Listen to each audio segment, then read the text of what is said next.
Now, in terms of the past week that have happened, what do we look like in terms of standout performance and the Super Eagles Index?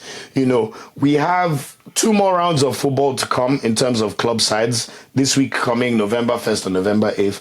And then everybody will break for international break, which means the Nigerian national team squad should be released, I would say, in 10 days' time, give or take.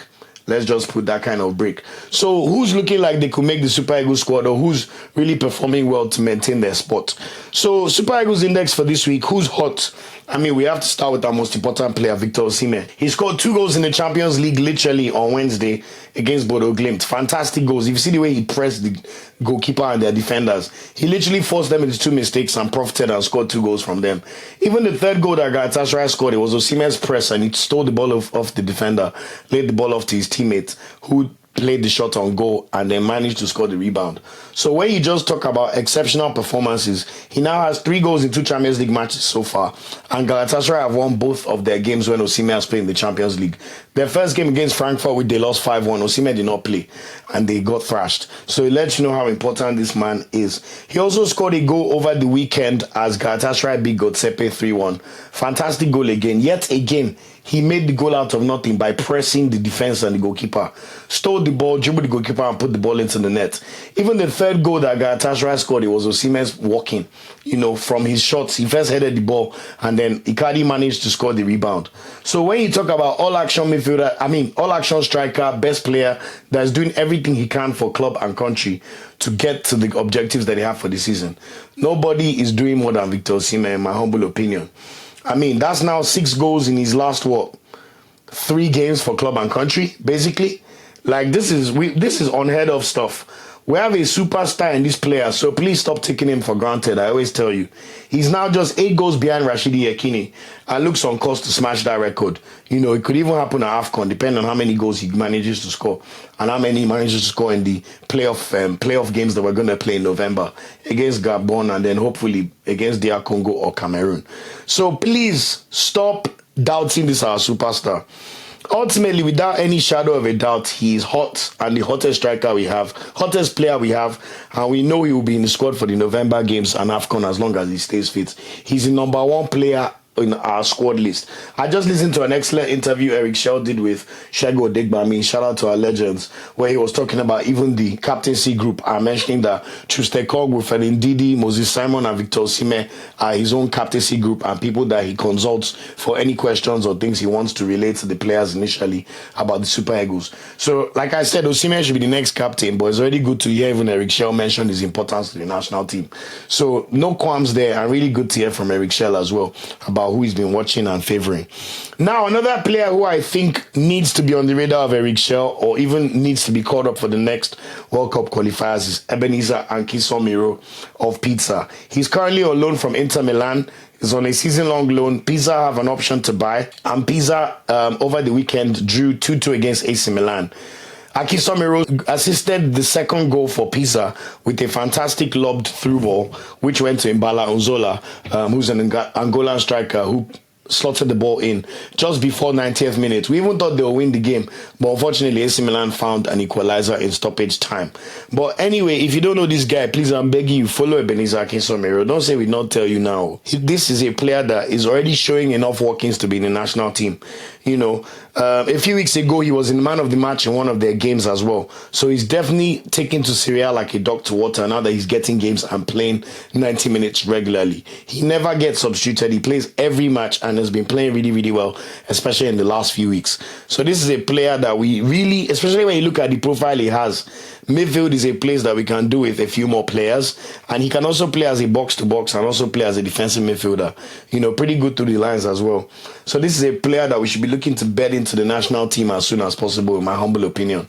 And I would love to see him called up for the November qualifiers. So let's see how that goes. But Ebenezer Akinsanmiro is definitely one to definitely watch.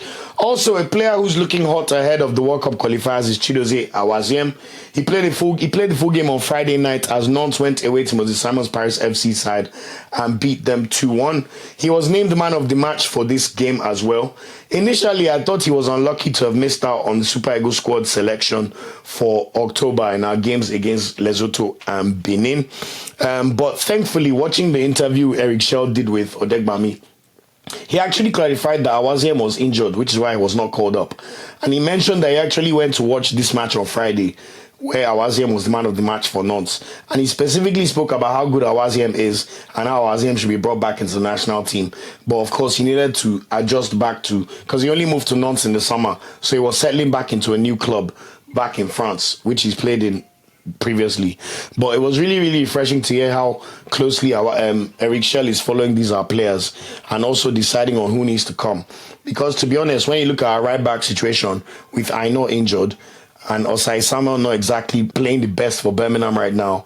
You know, yes, we saw Michael Kayode follow Nigeria Super Eagles on Instagram, which is good omens, but I'm sure the Italians will be trying to snap him up now that he's the wave of the moment after his long throws against Liverpool.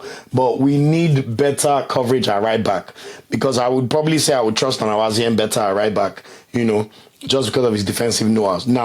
And then that way you can play Benjamin Frederick and Bassi in the center of the park. So I think Awaziem is one player that we'll definitely see back in the squad for the Gabon game in November. As I said, he can play as a right back. So at least with the versatility of Awaziem and Frederick, that will negate any issues we'll have based on our lack of depth at right back, because Osai Samuel's form is not currently the best. So let's see what happens. And I think this will also allow Frederick and Bassi continue as centre-back pairings for the foreseeable future. So let's see what happens. But Awaziem, he's done his hopes no harm whatsoever. Also, Wilfred Ndidi, Super Eagles vice captain, has had a very good week for Besiktas. He scored his first goal for the team on Wednesday, which is always a positive. And we know that he's beginning to get back into form and play at a very, very high level for Besiktas. So I think those four players, when I look at how the week went, are four players that have done no harm to their hopes of either continue to be the biggest bet in Osimhen and Ndidi's cases, or players like Akinsanmiro, who is looking for his first opportunity as a youngster, and even someone like Awaziem, who we know is slightly older, but has the experience and also the good vibes, but also the form at the moment to come into the Super Eagles squad and make a telling contribution. So, who is not at the moment hot? It looks like they could have their chances of being in the squad docked. I have to start with two that may or may not make the squad. I think Kusans Uche, it must be said that his move to Crystal Palace, even though we thought it was good for him, at the moment it's not looking like such a good move, especially when you know that he was starting every match for Getafe. And I know Getafe even won over the weekend. At Crystal Palace right now, he's really struggling for minutes. I mean, it really got to the point where he recently played 45 minutes last week for Crystal Palace's under-21 team in their 5-2 loss to Stevenage. Just before the international break, he was on a new sub in 3 out of 4 of their last games. He came on against Everton in stoppage time, and then yesterday against Arsenal, he was also brought on just before stoppage time against Arsenal to play like charity minutes. So when you look at the move so far and the way he's been playing, it's not necessarily happening for him, and he's not getting the match fitness and sharpness he needs to be brought back into the Super Eagles squad or to justify even playing minutes. You know, it's been in our recent squads and we have high hopes for him, but ultimately, national team is a meritocracy. If you're not playing well, you cannot be called up, and it's looking very precarious for him.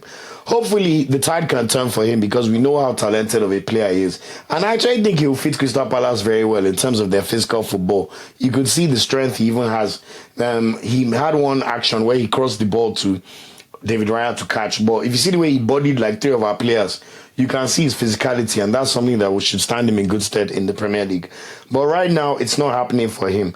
He needs to play more, but I will not be surprised if he misses out in November squad selections based on current form. But we shall see what Eric Schell decides to do. Another person who needs to watch out for his spot is Tolara Kudari, especially with how well, you know, the likes of Onuachu and some other strikers are playing. Gift Urban also just scored yet again for Verona yesterday.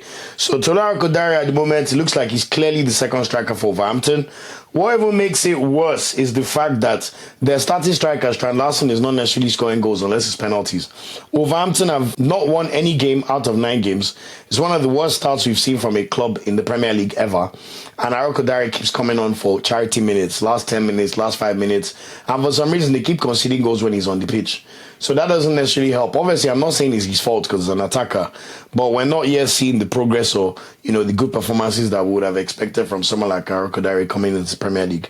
What makes it even worse is Wolves look like their team this year is much worse than last year. At least last year they had Cunha. You know, they had certain players that could still bail them out of certain situations. Aït-Nouri was still there. So certain players have gone, and Wolves just look like could be dead set for relegation at this point in time, to be honest. And what makes it worse is he's not even playing games. When you compare that to Akwa Adams and Akwa Adams' goals against Lesotho, for example, or even scoring a few goals in previous weeks for Sevilla, you have to say that Akwa Adams is ahead of him, and I will not be surprised if someone like Onuachu, for example, ends up taking the place of Oracle Dari for the squad. But he needs to find some form and start playing well. Another player that is not yet quite happening for him, but I will mention that he will be in the Nigeria squad and will be called up no matter what, is African footballer of the Ademola Lookman. It just hasn't clicked for him this season at all yet. We know what he did in the last 2 seasons. I know the quality he had. He's playing a lot more minutes for Atalanta, but the team as a whole are yet to click under the new manager, Ivan Juric, it must be said. When you look at their games, they've played 8 Serie A games, they've won 2 and drawn 6. So even though they're unbeaten, they're really struggling to put the sword against small teams. Over the weekend, we saw them play against Cremonese. Even in the Champions League last week, they drew at home to Slavia Prague, which is a crazy result when you think about it. Shout out to David Moses, Nigerian midfielder, for making his debut for Slavia Prague. But it's just not yet clicked for their attack or Lookman yet. One thing I will say, watching the highlights of Atalanta's game against Cremonese, he did create a few chances for the team, it must be said. 2 or 3 chances, one for Charles de Catalaire here or there, and you could see the impact of Lookman in the match. But unfortunately, no goals or assists in that game. So we're hoping that things could get better for Lookman, because he really needs to play in form. Once he's in form, we know what we can expect for him in the Nigerian national team.